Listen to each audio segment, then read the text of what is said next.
Que a paz do Senhor venha preencher o seu coração agora. Eu sou Thiago Rodrigues e você está no canal Paz e Refúgio.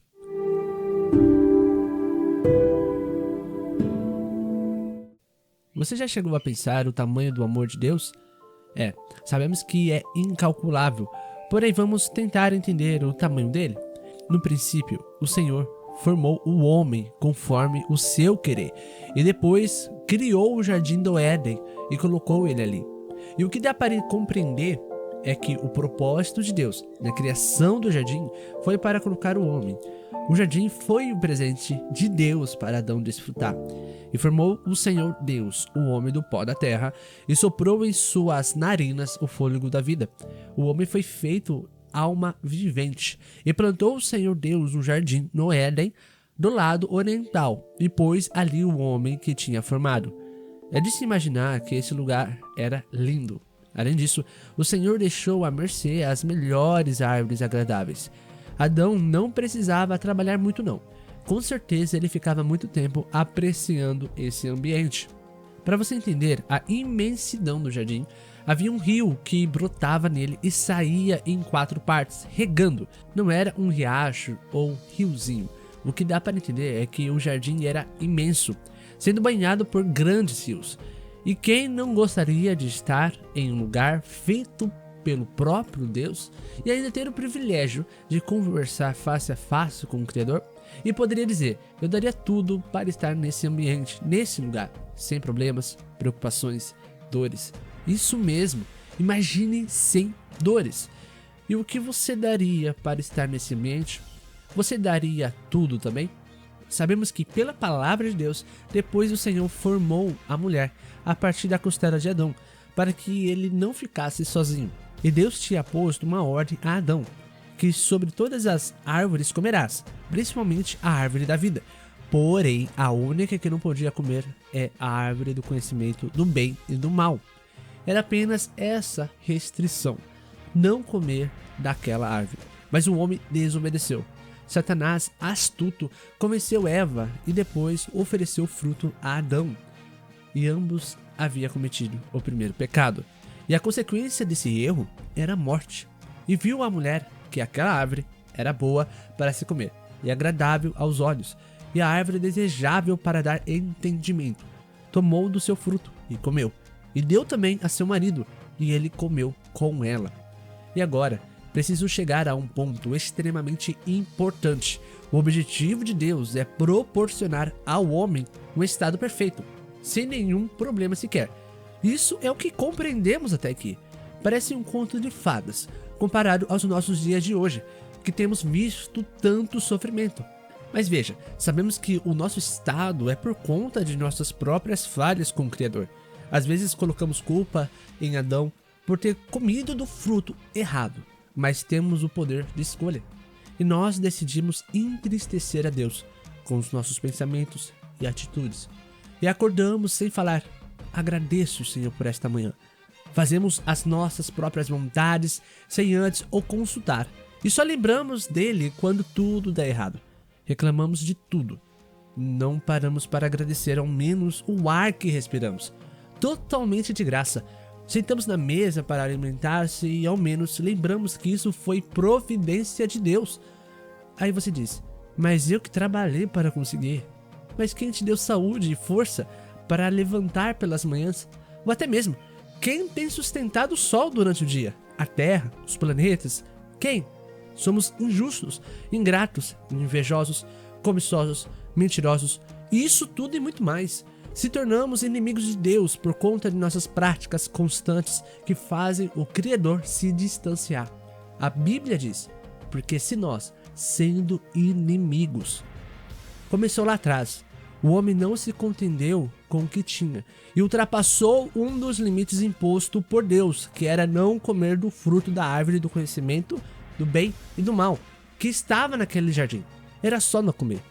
Mas ainda não estávamos satisfeitos. Deus é amoroso, poderoso e misericordioso, mas Ele é justiça.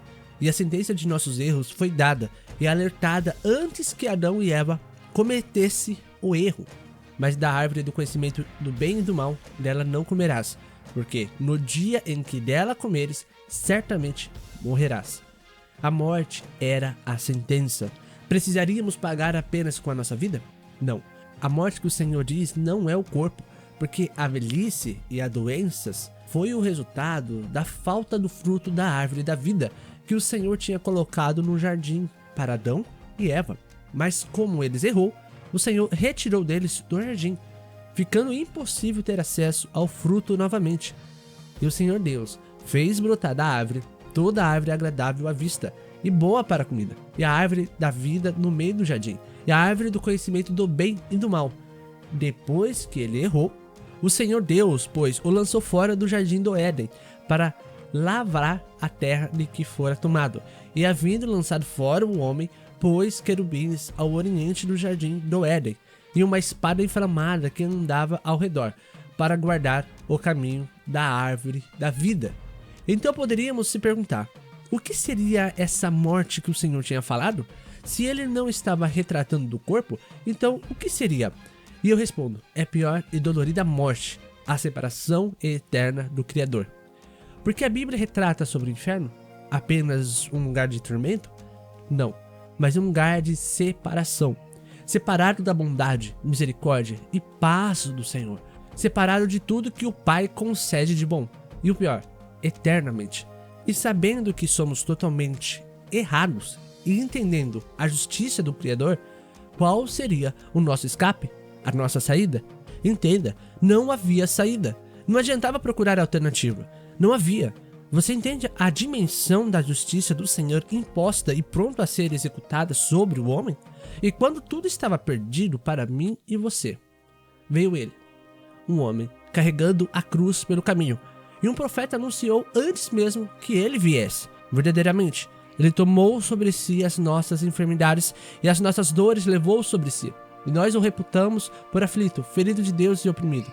Mas ele foi ferido por causa das nossas transgressões e moído por causa das nossas iniquidades. O castigo que nos traz a paz estava sobre ele, e pelas suas pisaduras fomos sarados.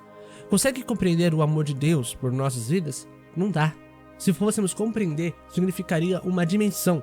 Mas a palavra do Senhor diz, porque Deus amou o mundo de tal maneira que deu o seu Filho unigênito, para que todo aquele que nele crê não pereça, mas tenha a vida eterna. Perceba, a palavra tal maneira, isso quer dizer que não tem tamanho. Não foi nós que escolhemos ele, mas ele que nos escolheu. Lembra sobre o que disse? Não havia alternativa antes para o homem escapar da justiça de Deus. Por não haver alternativa, o próprio Deus se fez homem e habitou entre nós. Absteve de sua glória para vir ao mundo e pagar o preço daquela dívida lá no início. E hoje, qual privilégio maior que esse? A graça de Deus nos alcançou, o presente que não merecíamos. Entenda, Deus poderia olhar os nossos pecados e ter esquecido de nós. Poderia olhar para a nossa vida cotidiana e perceber como nós tem o esquecido. Temos motivos de sobra para Deus nos condenar ao inferno. Mas você quer entender por que Deus não nos consumiu e nos condenou diretamente à perdição? As misericórdias do Senhor são a causa de não sermos consumidos, porque as suas misericórdias não têm fim. Novas são cada manhã, grande é a tua fidelidade. E o que nós temos o retribuído por gratidão desse grande feito que ele nos deu? Ainda assim, por ter nos salvado por intermédio de seu Filho Jesus Cristo, nos deu um passaporte para a eternidade, selado pelo Espírito Santo de Deus, em quem também vós estáis, depois que ouvistes a palavra da verdade, o evangelho da vossa salvação. E tendo nele também crido, fostes selados com o Espírito Santo da promessa, o qual é o penhor da nossa herança, para a redenção da possessão adquirida, para louvor da sua glória. O Senhor não só rasgou a cédula de culpa, ele ainda quer mais, ainda quer voltar ao momento daquela intimidade com o homem. Deus falava com Adão face a face, e da mesma forma o Senhor quer conosco. O relacionamento precisa continuar com o Pai. Ele não apenas nos tirou do lamaçal do pecado, mas nos limpou, redimiu, purificou, reedificou a nossa vida e quer nos colocar perto dele, mas dessa vez, eternamente. Agora você entende? Entende a dimensão da graça de Deus? E eu fico por aqui. Aproveite, se inscreva no canal, deixe seu like, e compartilha com mais alguém. Até a próxima!